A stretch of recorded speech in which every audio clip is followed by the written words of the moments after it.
real quick for the audience. So can you tell us the difference between wholesaling, fixing and flipping, and then just buying outright when it comes to real estate investing? Yeah. So fixing and flipping would be, what I did on that very first deal. I'm going to go get a loan, hard money loan, typically short term. I'm going to buy it with the intent that I'm trying to just fix this up, get in, get out, sell it, and make a profit. That's a typical fix and flip. And that's what I started doing from the beginning. What I didn't really know back then was wholesaling, which is how most people get started today. And probably a lot of people listening to this would be interested in wholesaling. So it's essentially like fix and flip where, you're going to go and look for deals. That doesn't change. So everything's the same in the beginning. You're looking for a deal. But instead of having to go and buy the deal and fix it up and then sell it, you just sell the deal directly to the person who does all that. So, if I'm a wholesaler, all right, I go find this really good deal for, say, $300,000. Yep. And then I know that, Myron's looking for a property that he wants to fix and flip or keep as a rental property. And so I know Myron's willing to pay $320,000 because even at 320, he's still going to make money. He knows he's going to fix this thing up and sell it for $400,000. Yep. And so what happens is I just get the property under contract and I sell my rights to the contract to Myron. Yep. So I didn't have to buy it. I didn't have to fix it up. I'm just selling my rights to the contract.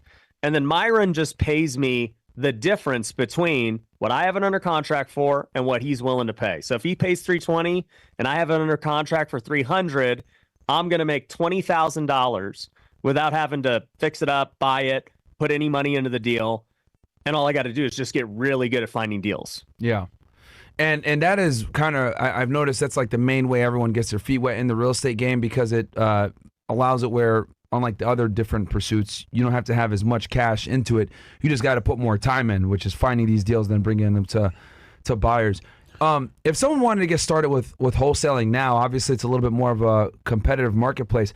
How do you think one should go about wholesaling now? Because, there's a lot of people out there that want to get into real estate, might not necessarily have the cash capital, or might not want to take the risk of taking on a hard money loan. Yeah, 100%. It's crazy because it used to be you had to, get these loans and high risk stuff and fix it up and everything else. That's how I started. I mean, probably my first few hundred deals were that. And now today we predominantly wholesale. Most of the deals we do, we don't even actually buy them. We just sell the contracts. There's like almost no risk. You make the money way faster, and it's just way easier to scale. So, for me, we do a lot of wholesaling. And, if I was somebody trying to get into wholesaling today, the first thing you got to decide is, what's your marketing strategy? I mean, at the end of the day, how are you going to go about finding sellers? That's all that matters, is just how do you get in front of sellers? And I mean, we could talk about all the different marketing strategies if you want, but there's plenty of deals out there right now. Mm-hmm. And guys, just so you know, we're going to do a Zoom call after this with the CastleClub guys, with Ryan, where you guys can actually ask your questions. I mean, I will take some questions as well after we do the stream. Yeah. But definitely get your questions in now. Get your super chats in if you got questions for Ryan. Obviously, very well endowed investor in the world. So nowadays, right? So like you got your feet wet with actually we talked about wholesaling, and now let's talk real quick about fixing and flipping and ARVs and everything else like that. If someone looks at a deal, right, can you explain to them what after repair market value is? How do they analyze a deal for the purposes of fixing and flipping? Because I know this is also one of your expertise as me. It's not my thing, but I know there's guys out there that have matrices that they use to analyze if the deal is good from a fixing and flipping standpoint. Yeah, so you mentioned ARV. That's a big metric we use, after repair value. And that's essentially what's the house worth once we fix it up, right? And, in the example I gave, if I was selling to Myron, I said, hey, it's worth $400,000, fixed up. So, we're still gonna have to put money into it. But even if Myron puts money into it, say he puts 20 grand fixing it up, if he bought it for 320, puts 20 grand fixing it up, he's all in at 340. He's still got some other expenses, but he's still gonna make good money buying it from me at 320. Yeah. And so that's the key, right? I mean, wholesalers at the end of the day are good at really two things. They're good at finding sellers who are willing to sell at a discount, and then they're also great at finding buyers who are willing to pay top dollar. Because I mean, like, okay, maybe Myron will offer me 320 for it, but maybe somebody on this live stream's like, yo, I'd pay 330. Well, I'm gonna go sell to them. Yep. You know, now my fee's 30 grand. Yep. So, what is the because people like to use different percentages for after and fair market values, etc., to where the deal makes sense. Because some fix and flip projects are a bit more complicated than others. What are the numbers that people should look at? Like, for example, for me, right? When I tell people, because I'm a buy and hold guy, I tell them, hey man, guys, my metric is try to get at least bare minimum 8 to 10% cash on cash return on your deal when you buy and hold. From a fixing and flipping perspective, what are the bare minimums you would say in this market where it's fairly competitive? What would you say is some good numbers that people should be looking at? Yeah.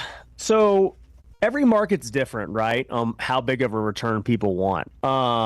But the metric that most flippers use is they want to make anywhere from 8 to 10% of the ARV as profit. So, if the ARV is 400 grand, man, hopefully make at least $35,000-$40,000 when it's all said and done. Like, that's what a house flipper's looking for.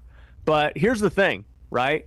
At the end of the day, if I'm a wholesaler, the best person to sell to is not even the flipper, because the flipper isn't going to pay the most. The flipper's actually going to pay the least. A buy and hold guy, or let's say a buy and hold guy is going to pay more than a flipper, but then the person who will pay the most is the retail buyer. That's the person who's actually going to go live in the house. Yeah. So, if I find somebody who's like, yo, I'll pay you 370, 380 right now because I don't need to make a profit. I want to live in this thing. Well, guess what? I'm going to make significantly more now. Yep. And then also you get the whole thing of, I love this house, and they'll be more willing to overpay versus like an investor or flipper is going to look at it, only from the number side. They're not going to give a shit about how the house makes them feel versus someone that's going to live in it. They're going to be extremely emotionally attached, which you can use to your advantage. Yeah. Well, and one of the things we do now too with wholesaling that was never really done before, which is new, is a lot of times we're able to market the property on the MLS.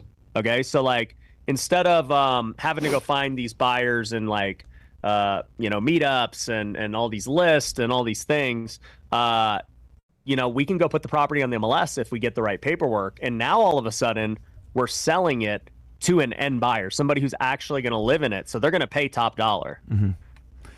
So did you have something first? Did you want to ask? Yeah. So real quick, Ryan, let's say I'm trying to make money right now. It's the end of 2024, going into 2025. Is wholesaling still viable, you think, as an option for making money right away? Oh, yeah. I mean, that's going to be my bread and butter as a real estate investor in 2025. Okay. That's what I'm all in on. Okay. And so let's say I want to start today. What do I need to get started in wholesaling itself? Okay, so if you want to get started today, number one, you got to understand, the contracts and what properties are worth and all that stuff. And so, obviously we can help you guys out with that. But, however you choose to go do that, whether it's watch YouTube videos or get a mentor or whatever, right? You're going to have to learn the mechanics, right? Just the contracts, the values, all that good stuff. Okay, and by the way, I saw somebody ask this. You don't need to be a real estate agent to do any of this either. You don't need a license, any of that stuff. But once you know the basics, the second thing you need is now marketing. So once I'm good at, I understand how real estate works. I understand what properties are worth. Okay, now I got to get good at marketing. So, how am I going to reach these sellers? Am I going to, cold call? Am I going to text message them? Am I going to run Facebook ads? I've done literally everything. I have done TV commercials, Facebook ads, direct mail, cold calls. I've done everything you can imagine to get in front of sellers. They all work. You just got to decide which one's best for you on your budget. And once you're marketing to sellers, you're going to finally get people you're talking to. And so then the next step is you got to get good at sales. Man, I got to be able to negotiate. I got to be able to talk to the seller and strike a deal, Yeah. And once you got a property under contract, at that point, it still sells. Now I got to go sell the deal to a buyer. So, yeah, it's really just marketing and sales at the end of the day. So would you say it's better to get a team than do it by myself at the very beginning? Or you'd say try it first yourself and then get a team? Most people start on their own. I always think that you should start on your own on anything that you're going to do new. Like a lot of people, they try to go just pure passive out the gate.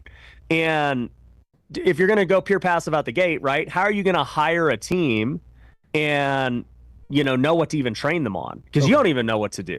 Right. So that's what I tell people. I'm like, dude, you need to actually talk to sellers and get deals if you want to figure out how to one day train a team to do this. So